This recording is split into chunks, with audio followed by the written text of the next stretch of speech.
Hello, welcome back to another video.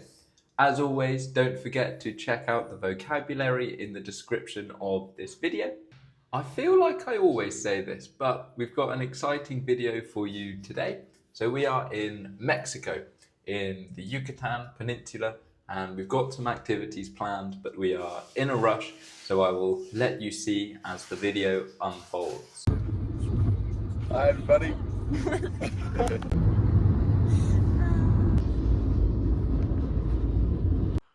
So we have come to one of the 7 wonders of the world.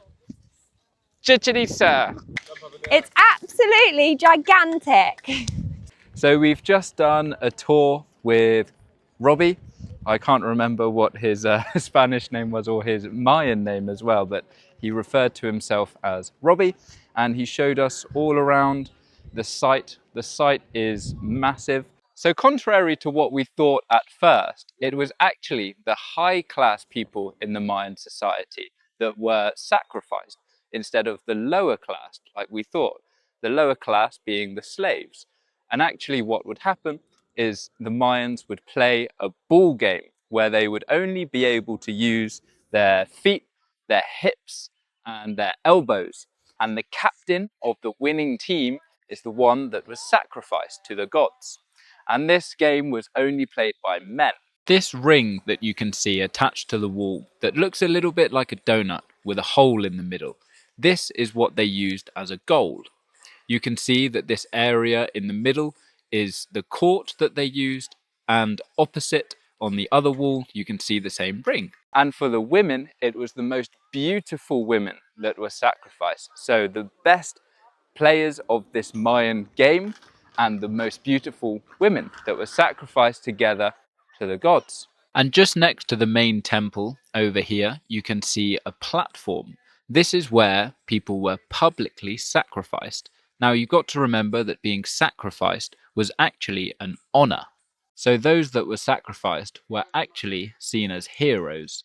Okay, I now want you to pay close attention because our tour guide Robbie is going to start clapping, and I want you to listen out for the sound that you can hear in between each clap. I think it sounds like a gun from Star Wars.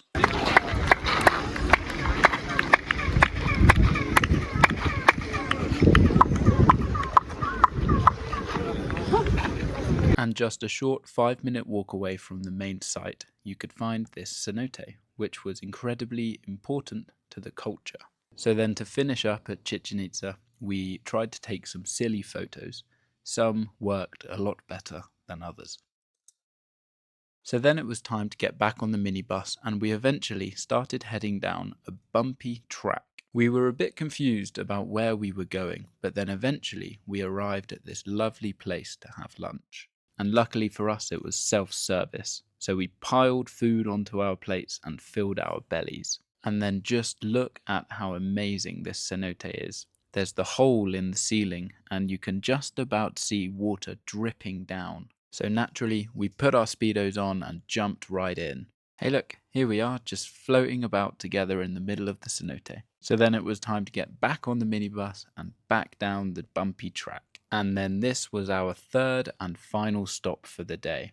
I was blown away. Look how stunning it is. So we climbed down the sketchy wooden stairs to reach a platform at the bottom. We looked back up and only then did we appreciate just how big this place was. Just look how amazing this place is. I really couldn't get over how breathtaking it was. Here is Helena being brave and jumping from the second platform.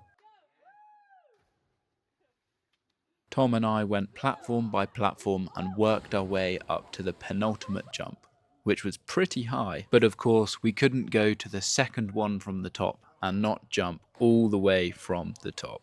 Here's an epic water angle of Tom's jump. And then it was my turn. It makes my heart race just watching it back.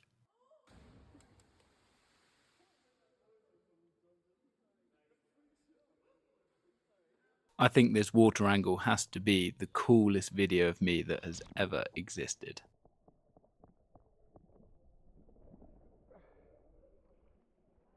And that's it. So thank you very much for watching, guys. Remember to check the vocabulary in the description. There you'll find the link to my English club as well. So I'll hopefully see you in some speaking sessions.